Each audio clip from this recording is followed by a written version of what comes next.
Hey, English learners. Welcome back to Learn English with Podcast, your favorite place for easy English conversation and real-life listening practice.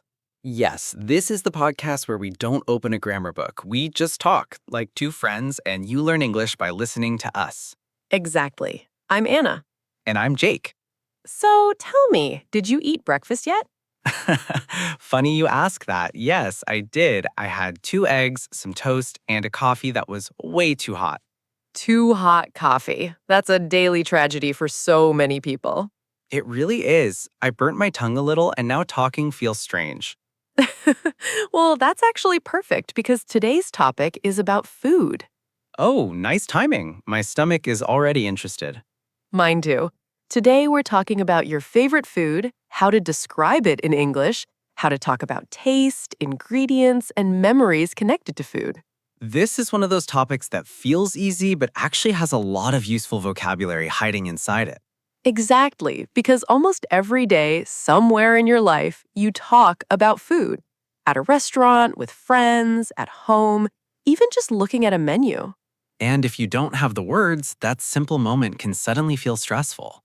Right. So today, we want to fix that. By the end of this episode, you'll be able to talk about your favorite food naturally, describe how something tastes, and even tell a small story about a meal you love. And don't worry if you're hungry right now. We promise this episode will make you a little hungrier before it's over. Fair warning. Before we start, let's do our usual small favor. If you enjoyed this podcast, please like this episode, subscribe, and share it with someone who is learning English too. Yes, especially that friend who always says, I want to improve my English, but never actually listens to anything in English. We all have that friend. Sometimes it's us. True. Okay, let's get into it. So before we talk about specific words, let's just start simple. Speaker Jake, what is your favorite food? Oh, easy question. It's grilled chicken with rice and a little spicy sauce on top. That sounds good already. What about you? For me, it's a good bowl of noodle soup. Something warm with vegetables, maybe an egg on top. See, already we have two completely different answers, and that's the beautiful thing about food. Exactly. Everyone has a different answer, but everyone has an answer. And that's why food is one of the easiest topics to practice English with. You already know what you like, you just need the words to explain it. Right. Today, we're going to walk through this step by step. First, simple words for taste and texture. Then, how to talk about ingredients. After that, how to describe a dish from start to finish. And later, we'll share a personal food memory each, because stories help words stick in your memory much better than a list ever could.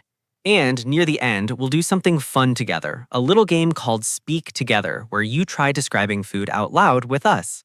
Yes, and don't worry, it's relaxed, not a test. No pressure here, just practice. We'll also look at some common mistakes English learners make when talking about food. Some of them are really small, but they can confuse native speakers if you're not careful. Oh, I actually made one of those mistakes myself when I was learning. We'll get there. Okay, so here's a question for you, our listener. While you listen today, think about this. What is one dish that if someone offered it to you right now, you would say yes immediately, no thinking needed? Keep that dish in your mind. By the end of the episode, we want you to describe it, in your head or out loud, using everything we talk about today. Sounds like a tasty mission. It really is. Now, here's something interesting before we go further. Have you ever noticed that when people try to describe their favorite food in English, they almost always say the same 3 words? Let me guess. It's delicious. Exactly that. It's true. Delicious is a wonderful word, but if you use only that word for every single food, your English starts to sound a little flat. So later today, we're going to give you a whole basket of words you can use instead of just saying delicious again and again. And there's something else. A lot of learners know food words in their own language perfectly, but when they try to translate directly into English, something gets lost. We'll talk about why that happens and how to avoid it a little later in the episode. For now, let's start with the basics, the small building blocks you need before telling any food story. Okay, so let's start with taste. In English, we usually talk about 4 or 5 basic tastes. Sweet, like sugar or honey. Salty, like chips or soy sauce. Sour, like a lemon or vinegar. Bitter, like dark coffee or some vegetables. And spicy, like chili or hot pepper. Now, here's a simple way to remember these. Think of your tongue like a small reporter. Every time you eat something, your tongue sends a quick report to your brain. Sweet here, salty there. Whoa, spicy alert. A tongue reporter. I like that. And once you know these basic words, you can describe almost any food, even foods from your own country that don't exist in English. That's actually a really useful trick. Instead of trying to translate the name of a dish, you describe the taste and the ingredients. Exactly. For example, instead of saying a complicated name that nobody understands, you can say, it's a soft, salty dish with rice and a little spicy sauce. Now, anyone listening can imagine it, even if they never heard the real name. Let's add a few more describing words now. Words for texture, how the food feels in your mouth. Crispy, like fried chicken or chips. Crunchy, like a fresh apple or raw carrots. Soft, like bread or mashed potatoes. Chewy, like gummy candy or some types of bread. Creamy, like ice cream or good sauce. And juicy, like a ripe mango or a good steak. I have a small personal example here. When I was learning English, I always used the word good for everything. This food is good. That food is good. Classic beginner habit. Exactly. Then one day a friend asked me, good how? Sweet good? Spicy good? Crunchy good? And I realized I had no idea how to answer. That's such an honest moment. It was a little embarrassing, but it pushed me to actually learn these words properly. After that, I started noticing taste and texture every time I ate something, almost like homework, but tasty homework. Tasty homework. I love that. So that's tip number 1 in a way.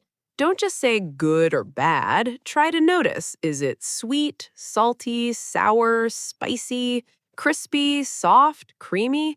Just noticing already improves your vocabulary naturally. And here's a quick comment question for our listeners. Tell us in the comments, what's your favorite texture in food? Crispy, creamy, chewy, or crunchy? I want to hear everyone's answer. Now, let's move from taste and texture to something bigger, describing a full dish from start to finish. Yes, because in real conversation, people don't just say one word. They usually describe a dish like a small story. Think of describing food like giving someone directions to a place they've never been. Directions. Interesting comparison. Yes, if I just say go to the city, that's not helpful at all. But if I say go straight, turn left at the big tree, then you'll see a small blue house. Now you can actually find it. Ah, I get it. So with food, instead of just saying it's a soup, you walk the listener through it. Exactly. You can say it's a warm soup. It has chicken, carrots, and noodles inside. The broth is light and a little salty, and on top there's some fresh green onion. Now I can almost see the bowl in front of me. That's the goal. A simple structure works really well here. First, what type of dish is it? A soup, a sandwich, a salad, a dessert? Second, what's inside it, the main ingredients? Third, how does it taste and feel? And fourth, maybe a small detail that makes it special. Let's practice that structure together right now with my favorite food, the noodle soup. Go ahead. Okay, it's a warm noodle soup. It has noodles, a soft-boiled egg, some spinach, and slices of chicken. The broth is savory, a little salty, with a gentle, spicy kick at the end. And the small special detail, my mom always adds a few drops of sesame oil right before serving. And that smell alone makes me feel like I'm home. Wow, that was beautiful. You used type, ingredients, taste, and a personal memory all together. Thank you. It just came out naturally because I really love that soup. That's actually the secret.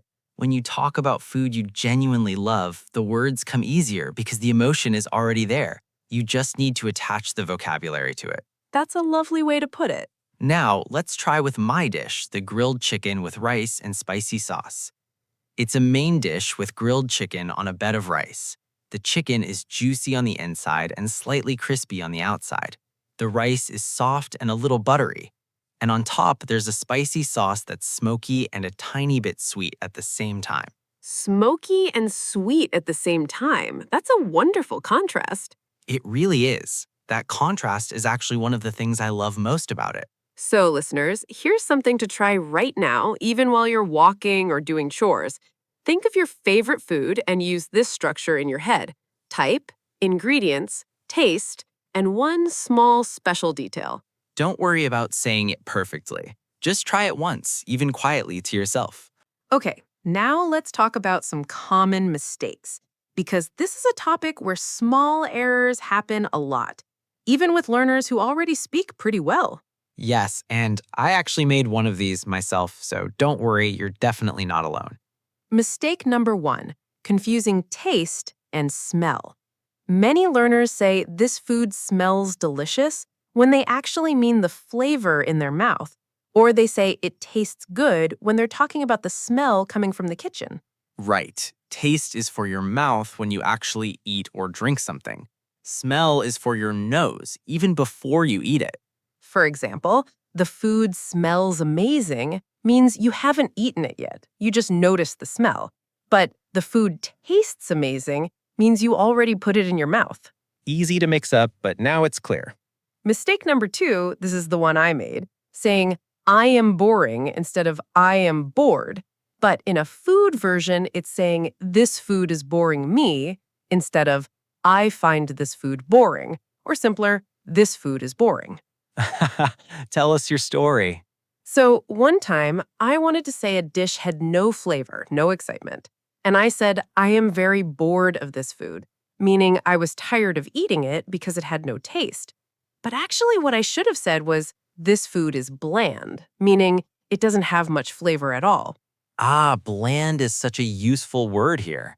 Exactly. Bland means a food doesn't have strong flavor. Not sweet, not salty, not spicy, just plain. Mistake number 3, overusing the word delicious. We mentioned this earlier, but it's worth repeating. If every single food is delicious, your listener stops feeling the difference between an amazing dish and an okay one. So instead of saying delicious every time, you can use words like tasty, flavorful, rich, savory, mouth-watering, or even simple phrases like it melts in your mouth. Melts in your mouth. I love that expression. It's perfect for something very soft and tender, like a good piece of meat or a soft dessert. Mistake number 4, mixing up a little spicy and very spicy levels. Many learners just say spicy for everything from a mild dish to something extremely hot, and that can actually confuse the person you're talking to, especially at a restaurant. That's true, and it can lead to a painful surprise. Painfully accurate description. So instead, you can use a small scale: mild for a tiny bit of spice, medium spicy for a noticeable kick, and extremely spicy or fiery for something that makes you sweat. Fiery, that's a strong word. I like it. It really paints a picture, doesn't it? It does. So, to recap quickly, remember taste is for your mouth, smell is for your nose, bland means no flavor. Try not to repeat delicious too much, and be specific about spice levels. Small fixes, but they make a big difference in how natural you sound. Okay, now it's time for our Speak Together segment. This is where you join in, out loud if you can, or quietly in your mind if you're somewhere you can't talk. Yes, and remember, there's no pressure here. This is just friendly practice between us and you. Let's start easy. Repeat after us. This soup is warm and savory. This soup is warm and savory. Good. Now try this one. The chicken is juicy and a little crispy. The chicken is juicy and a little crispy. One more. This dessert is sweet and creamy and it melts in your mouth. This dessert is sweet and creamy and it melts in your mouth. Great. Now let's go a step further. I'm going to describe a mystery food and you, our listener, try to guess what it might be, just for fun. Ooh, I like this game. Okay, listen carefully. It's a dish with bread on the outside, crispy and golden. Inside, it's soft with melted cheese and tomato sauce. It's usually round, and people often cut it into slices. That has to be pizza. Of course, it's pizza. But the point is, did you notice how easy it was to guess just from the description? Crispy outside, soft inside, melted cheese, tomato sauce. That's exactly the structure we taught earlier. Type of dish, main ingredients, taste, and texture. Now it's your turn, listener. Pause for a moment if you want, and try describing your favorite food using the same style. Type of dish, main ingredients, taste, texture, and maybe one small special memory. Take your time, there's no rush. Even 3 or 4 sentences are already a great practice. And if you want, share your description in the comments. We would genuinely love to read what your favorite food is and how you described it.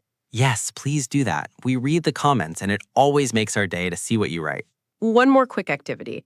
Let's each share a tiny food memory, something connected to a meal that means something to us. Okay, I'll go first. When I was a child, every Sunday, my grandmother made the same noodle soup we talked about earlier. The whole house smelled like ginger and broth, and I remember sitting at the table waiting, sometimes a little impatient, but always happy. That's such a warm memory. It really is. Even now, whenever I smell ginger, I think of her kitchen. That's beautiful. My memory is a bit different. I remember the first time I tried that spicy grilled chicken.